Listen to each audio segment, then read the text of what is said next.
The Sith were winning. For 1,000 years, they had waged war against the Jedi Order, a vast ocean of dark side warriors trained in the ways of the ancient Sith Empire, marching behind generals with enough power to crack moons and bend entire armies to submission. At the height of the new Sith Wars, their numbers rivaled the Jedi. Their reach was terrifying, and their power was immense. And yet, they were dying. Not at the hands of the Jedi, not from some ancient prophecy, not from any enemy they had ever faced across the stars. They were killing each other. The very thing that made the Sith dangerous, the hunger, the ambition, the absolute refusal to submit to anything greater than themselves, was the thing unravelling them. Apprentices turned on masters, generals turned on generals, and 1,000 Sith Lords, each convinced that they alone deserved supremacy, and none willing to bleed for anything beyond their own throne. The Jedi Order didn't defeat them. The Sith defeated themselves. And from that ruin, from the ashes of everything they had built and destroyed, one man looked upon the wreckage, studied it cold-eyed and clear-headed, and decided it would never happen again. This is the story of the Rule of Two. To understand what Darth Bane built, you first have to understand what he was burying. By approximately 1,000 years before the events of the Phantom Menace, the Sith had organised themselves into a structure called the Brotherhood of Darkness. On paper, it looked formidable. Hundreds of Sith warriors united under one banner. Dark Lords with genuine combat power, an army that had driven the Jedi Order into a corner during what historians would later call the Republic's Dark Age. But underneath that surface, the Brotherhood was rotting. The Sith ideology is built on a single truth: power is the only currency that matters. But when you fill an order with hundreds of individuals who each believe they alone deserve all of it, you don't get an army, you get a battlefield. Infighting was constant, assassination was common. Masters would train multiple apprentices, not out of generosity, but out of self-interest, hoping several students would serve as better protection. What actually happened was those students would eventually combine their strength, destroy the master together, and then immediately turn on each other. The cycle repeated, over and over and over. The man who stood at the head of this fragile structure was Lord Khan, the founder of the Brotherhood itself. Khan was brilliant, politically.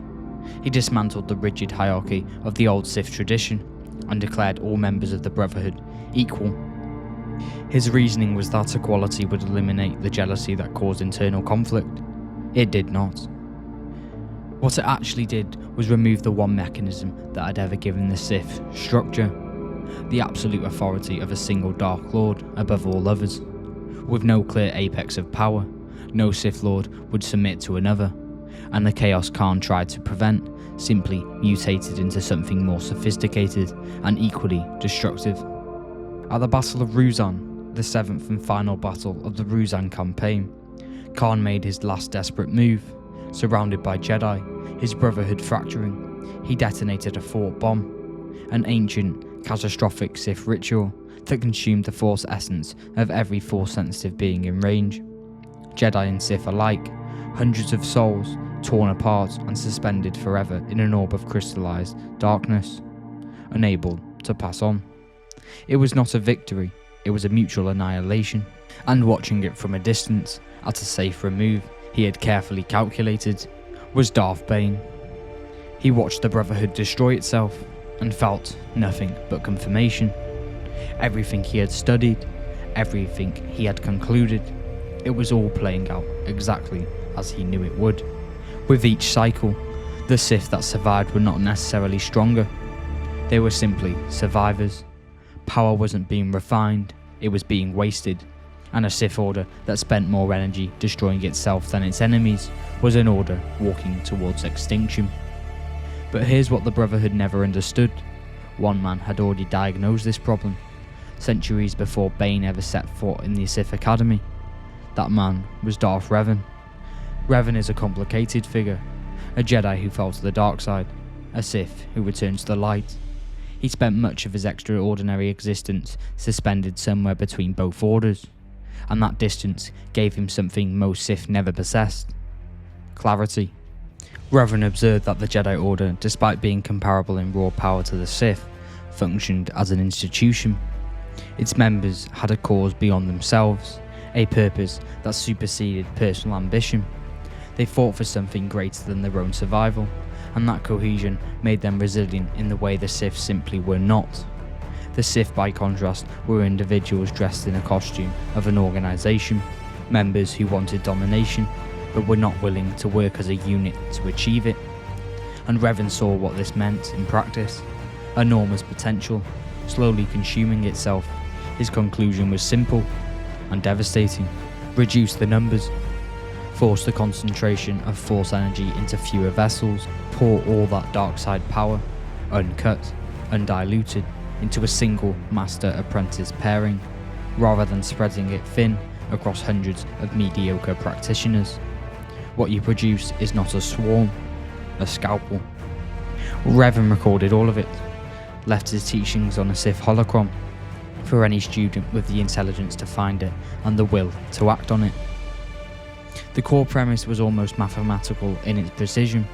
The more Sith that exist, the weaker each individual one becomes. Not because power has a fixed limit, but because without existential pressure bearing down on every moment of a Sith's existence, they stop growing. Only when survival itself demands it does a Sith truly push beyond what they thought their limits were. He died having never enforced what he conceived. But approximately 1,000 years later, a man named Darth Bane found that holocron. Bane was born Dessel, a miner's son from the world of Apatros. A hard life, the kind of origin that either breaks a person entirely or forges them into something sharper than whatever tried to break them. His Force connection was extraordinary, his intellect cold as steel. When Bane entered the Sith Academy on Korriban, he excelled quickly, but not because the system rewarded him. The Academy was built on the Brotherhood's doctrine. Cooperation was mandatory. Individual ambition was suppressed in the service of the collective. For a student of Bane's capacity, it felt like being asked to run in a cage. He studied, he observed, and the more he saw of how the Brotherhood operated, the politics, the compromises, the deliberate flattening of individual power in the name of group stability, the more certain he became. This was not the dark side, this was a hollow performance of it. He began studying ancient Sith texts, deeper knowledge, older knowledge, and in the records he recovered specifically from Revan's holocron, a single passage crystallized everything he had already been thinking. Bane didn't propose reform, he didn't petition to the Brotherhood, he didn't argue, he orchestrated their destruction. At the Battle of Ruzan, Bane manipulated events so that the Sith annihilated themselves, and he walked away from it as the sole surviving Sith Lord.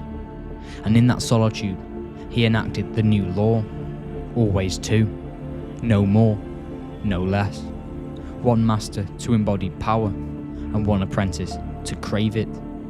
He found his first apprentice in a young girl named Darth Sana, barely a child when Bane recognised what she carried inside her. Natural Sith sorcery of a kind almost no living practitioner possessed. He trained her deliberately, ruthlessly, not to be loyal.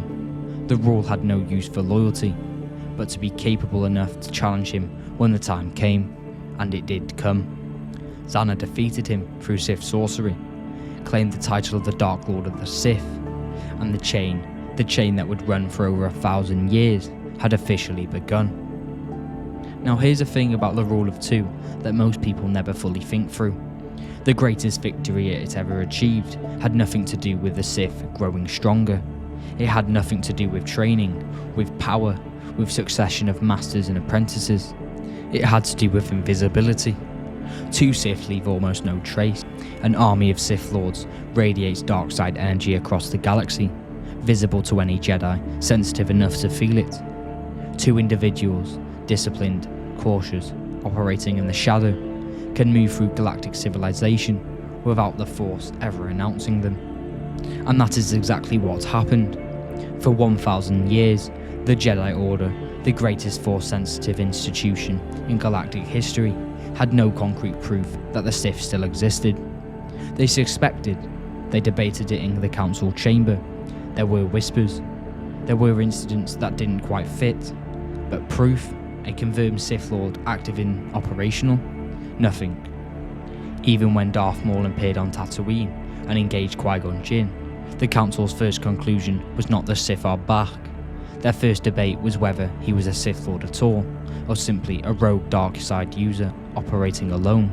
That doubt, 1,000 years of manufactured doubt, was the rule working at its most elegant. Bane didn't just create a new model for training the Sith, he created a new model for hiding them. And that's it for today's video. If you enjoyed this deep dive into Star Wars lore, make sure to like the video and subscribe to the channel. Thanks for watching, and I'll see you in the next video.